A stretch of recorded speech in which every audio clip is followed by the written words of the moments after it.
person as well. Okay. How did that happen? Okay. I heard your voice in the background there. Mr. Producer and I were setting this up, and you're listening to Smith Radio, smithradio.com. You can listen to us live, 5 p.m. Eastern Time, every Sunday evening. And we're talking about Orlando, Florida. Follow us on Facebook.com/Smith Radio, at Smith Radio on Twitter, SMYTH. If you want to be a part of the show, if you got something to contribute, please let us know what your sentiments are on this Islam, Muslims, and terrorism. Not terror, it's terrorism. And we just finished a clip of Obama coming out screaming for gun control in gay clubs and schools. He said in school, like people can get a hold of guns so easily, to cause terror even in schools. I'll tell you what, I wish, I'm sure a lot of those victims wish that they could be armed. Don't you think? I asked, my first words were, how many people, and that's a tough one too. You're in a club and there's alcohol. Alcohol and guns don't mix. That was another thought I had. However, do you realize who was able to stop this from going on? I'd love to know that. A guy with a gun. Oh, yeah. He happened to be a cop. Oh, was there one in there? There was a cop there being security. Right, okay.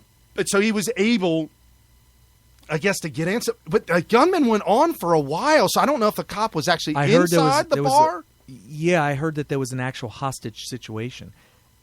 This went on for a while because he ended up getting killed. Actually, I heard the victim might still be alive in the hospital. I mean, not the victim, the shooter. I heard the shooter might still be in the hospital in critical condition or whatever. That was something I that might have been early. That might have been an early on report. because now they're claiming now he's dead. Okay, yeah. So he was killed by the SWAT team, and I heard the phrase "standoff." So I'm assuming that he shot a bunch of people, then had hostages, and then there was negotiation going on, and then finally SWAT was able to figure out how to kill him and did so. Right. There was a guy that started – some of the people in the club started to run and hide back in back rooms and back in closets and started texting people. They started texting their friends, and then they took to social media and started tweeting it out. Wow. The owner of the club tweeted out immediately as soon as this happened, in which I don't agree with the tweet, but he tweeted out, shots fired, get out of the club, run away. Yeah, well, we have something to say about that, and nobody else is saying this. So this gunman went to the middle of the dance floor with body armor, a handgun, and an assault rifle. I'm here to tell you the handgun will assault you as well as the rifle will. And he was armed to the rifle or the person? The gun will assault the rifle. No, the gun can assault a person as well as a rifle. No, with a person assault or with a gun assault? You need the human being to make the gun assault. I don't think the gun's assaulting anything. It'd be like me using my fist. I'm just using my fist to assault somebody. That knife assaulted somebody.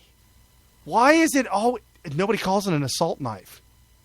Well, I guess if it...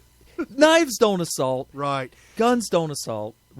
Assault rifles, whatever you want to call it. I'm using words. Words have meanings, and I'm just saying this over and over again. I don't mind the phrase assault rifle because it could be a type. You can categorize different types of firearms. Right. And if you want to call a rifle that has some features on it that would be useful in war, right, you can call it an assault rifle. I'm okay with that. At 4 p.m., the Orlando Sentinel tweeted out that this killer, and I'm on purposely not saying his name, this killer had 3 hours to kill as many people as he could. Well, what about his name? I mean, is it a good Christian name? Negative ghostwriter. He is Muslim, and the officials say that the family, the Mateen, M-A-T-E-N, the Mateen family, told investigators that No, my son wasn't particularly religious. What? And they also expressed surprise about any ISIS connection. They was shocked that he was connected with any kind of let me tell you Islamic something. terror. Chris Cornell, our local terrorist here in Cincinnati. We did go back to our latest show, our show. You can search for that. Chris Cornell. We did an His interview. parents were shocked to find out that he was involved with any kind of terrorism. However, at the mosque he was attending. Right. However, it did come out that the dad made fun of him for going to a mosque and practicing Islam. The Chris yes, Cornell? Yes, the father ridiculed him and started joking about how that what a phony religion, just cracking on him. Well, his parents are not Muslim. Correct. Right. Correct. That's an interesting or an important fact. So CBS 12. We're talking about Chris Cornell. Okay, and we're going back to Mateen. CBS 12 said the Orlando shooter was a member of Islamic Center Fort Pierce for 13 plus years. Okay. So the parents said, he wasn't particularly religious, but he'd been going to this Islamic Center for 13 years. Okay, so that his dad is just it's a flat out lie wrong. because he was a young teenager when he started going. His parents are both Afghan. They were originally from Afghanistan. Correct.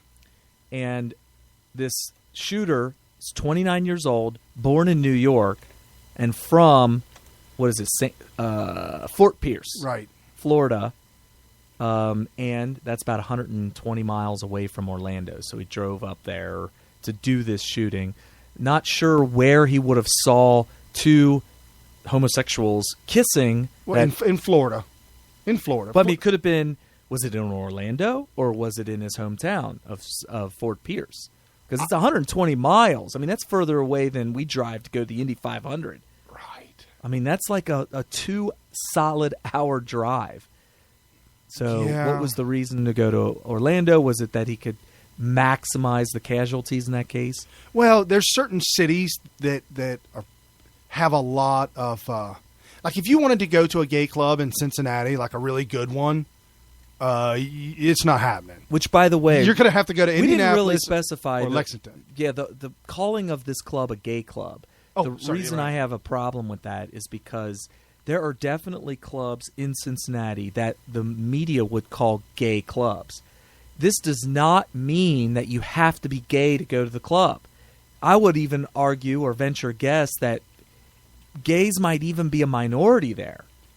Correct. However, some people might consider it that because there'd be a huge population of gays that go to the club. Like maybe most of the local gays go to this particular club. Oh, and we got Sam Keel's messaging in. And if you do want to be a part of the show but don't feel like you don't want to call in, there is a live message board that we can see throughout the show and respond to. And Sam Keels is saying that that's the name of this club, Pulse. Oh, yeah, the Pulse. It's the largest nightclub on the East Coast.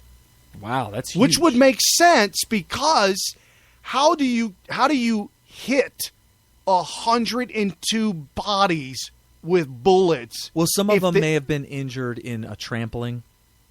So okay, that's minimal. People maybe in the hospital that weren't killed, there's a whole bunch of ways they could have been injured. They could have clipped their. Right, they could have tripped on the way out and skidded up their face. Go to the hospital, get some stitches or whatever. May not have been shot at all. I'll pull back. Okay, you hit 50 bodies with just one man. Hits and kills 50 bodies. How large of a nightclub had those? There might have been lots of people, yeah. Right. Well, many of you guys may remember this. There was a club in, I think it was Rhode Island, and it burned down to the ground. And when people got out and tried to start videotaping it, they were shocked at how few people were coming out. They said, "Where is everybody?"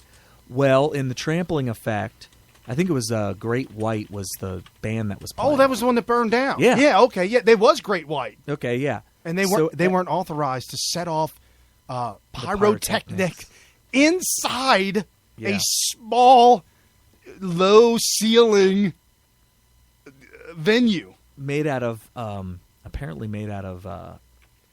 those logs that you throw in the fireplace. The log starter, the starter log? The starter logs. Okay, the whole place was bricks made out of starter logs. They said the cleaning guy that morning ran out of cleaning agent and he used kerosene. Oh, that makes sense. Okay.